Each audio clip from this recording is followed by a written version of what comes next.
Welcome back to the channel. In today's video, I am going to do a portfolio update for the first 2 months of 2024. So for those of you who follow this channel, you know I got about a 33% return last year, was actually profiled in the Wall Street Journal due to that and my affiliation with Composer. And so let's get right into it. So let's start. I have two main accounts, a Schwab and a Composer. And let's start with the Composer. So you can see today was a good day. It was up 1.77%, with a cumulative return of 9.39. Before I started this video, it was 9.5. I think things changed in the after hours, and this might change a little bit throughout the video. It could be up to 9.45. It could be down to 9.30. It's likely to change less as we get further. There, look, a little change. Say as I'm explaining that. But yeah, started at 290,000 for the year. So let's just run that number: 31229.76 minus 290,000. So up 27,229.76 in Composer. So nearly $30,000 for the first 2 months. Not a bad start. 9.38% cumulative return. So 9.39, it's changing. But if you let's take 9.39. I did the math previously at 9.50, but let's do it at 9.39. Divide it by 2 because we're in 2 months of the year thus far. So it's 4.695. You take that times 12. So the annualized for Composer would be 56.32. I did it at 9.5 and I got 57. 57 is a nice round number. That would be an amazing return. It doesn't mean that will happen. I could have a negative 57% return for 2024, depending on what happens in financial markets. So anything could happen in financial markets, but based on the first 2 months extrapolated out, it's kind of like the pro forma in real estate. Or if you take 2 months of net rents, divide by 2, and then run it out the other 10 months, you can kind of get a sense. And I just like to play with numbers, so it's just a little fun exercise for me. But yeah, so you can see, and again, this account is mark to market to avoid the dreaded disallowed wash sales. So this is an individual account. It's a shame I had to open a new account because it would have been nice to really track some of the symphonies that I've run since the beginning. And I had to sell and put into a new account. And so all this is new. But let's go down. As is expected, the beta ballers and the Manhattan projects and TQQs for the long term are thriving thus far. You can see I really started, and actually that 57% annualized would be higher, but you see I didn't start here since January 1st. Really, I sold on January 10th. It took me a little while to reallocate. So really it's been like a month and a few weeks, but for the sake of ease, we're just doing the full month. Again, it probably would have been a little higher, but it is what it is. So you can see like some of these I put in $5,000, 69. This one was over 7. Before just pull back a little. This 568. So you can see some of these Manhattan projects, Thales of Miletus, which is a master, and yeah, just I run over 100 symphonies. I really like to do that. I know some people are a little more concentrated in Composer, and that's fine as well. But yeah, that's pretty much it in Composer. You can see actually here on the chart, you can see, this is 42.6. This is again from January 11th when I opened this account, over 40% in some of these particular symphonies. TQQ for the long term. This is this is version 1.4 Dippy Cutie. Is from a Garrett Phillips video. He and I are the ones that have really done YouTube videos on Composer. We have a 200-day moving average that was from the old Slack channel.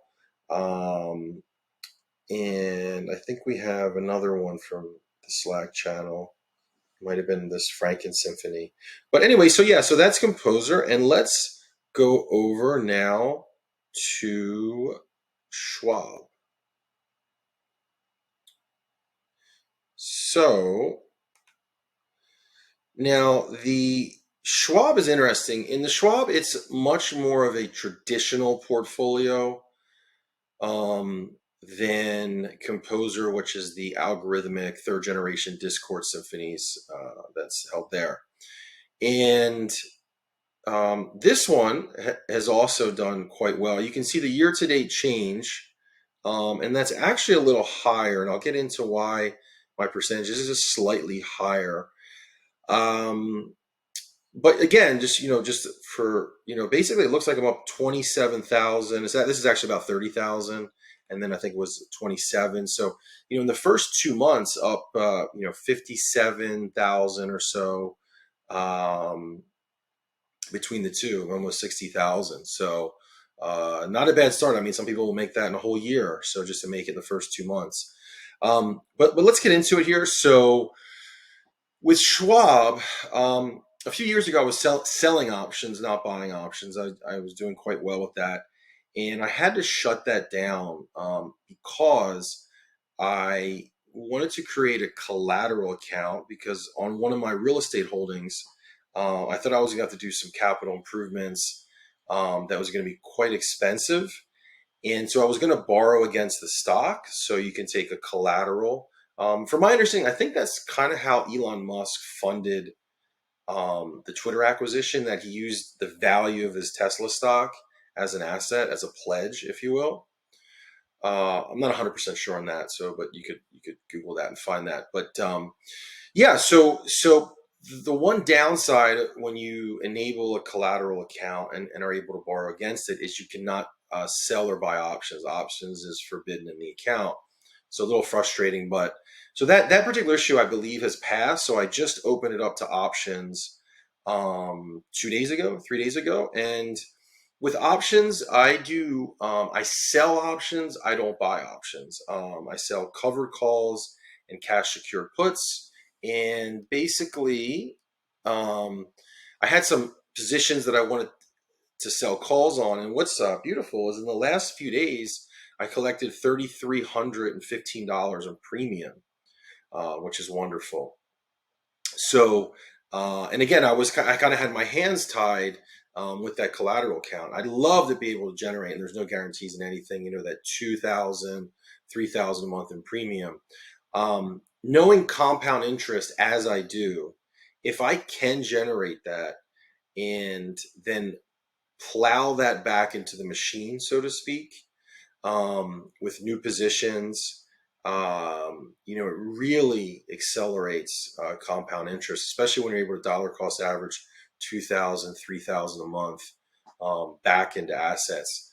It reminds me, actually, there's a Dave Ramsey clip where he talks about when he paid off his mortgage and he took that 2,000 or 3,000 a month and dollar cost average. Now, Dave likes, for people who follow Dave, he likes, what is it, the 4 mutual funds, like the growth and income. I can't remember all of them now, but he buys basically 4 subsets of mutual funds. And he said, it was amazing how fast that money turned into another $1 million, 6, 7, 8, 9, 10 years. We could get a compound interest calculator and do that. But yeah, that's the goal. I mean, and that's the ideal situation. I very well may have to use some of that capital for some of the real estate stuff, some repairs and things of that nature. But in a dream world, I would generate that 2,000 to 3,000 a month and then be able to buy assets with that, even just vanilla index funds, SPY, QQQM, NOBL, SCHD, VGT, again, just DIA, just boring vanilla index funds. But yeah, so let's get into why the value is a little different, because I mentioned options there. So if you come down here, positions, and we're going to go to options. So you see here the value of options is negative 3,146.50. That has no bearing on the account because I don't trade options. So this is the value because again, I'm selling options. If I wanted to buy them back, what it would cost me to do so. But when I sell options, I don't close positions. If the option either expires worthless or if I'm selling a covered call, the stock is sold and it's called away. If it's a cash secured put, I have the cash sitting there that basically pays for the stock. So what you need to do is you need to take this number here, 551,651.24 and add 3,146.50. When you do that, you get 554,797.74. So this number, instead of 5.15, it's close, it's not a huge jump, is 5.7 instead of 5.15. And so then it's also, if you add, so for example, year to date, it pushes it over the 30,000 in this account, 01649. And let's take that 31, excuse me, no. It's 30, yeah, 27, 16, 31, 46, 50, 3,016. So yeah, it takes that to 5.7%. So if you take 5.7%, divide by 2, it's 2.85% times 12. You're getting 34.2% annualized. Very nice. And actually last year was, I think it was 33.3. So that would be a very nice year. And again, absolutely not claiming that I'm going to compound the Composer one at 57 or this one at 34, just showing, playing with the numbers here a little bit.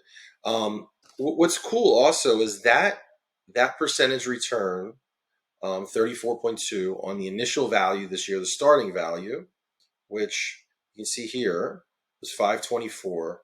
That would push the account. So if it annualizes that to 704,000 at the year end. So we'll see. I mean, I'd be shocked if I did 34% this year in this after doing 33 last year. But so if it ends up at 704,000 or above, then the annualized held. And in the Composer, the 290 cost basis would end up at 455,000. So going back here, this would go from the 290 cost basis to 317. It would push it to 455. So we'll see if that happens. And let's do the math just with the the Composer. So yeah, the 317, 412, 98 minus 290.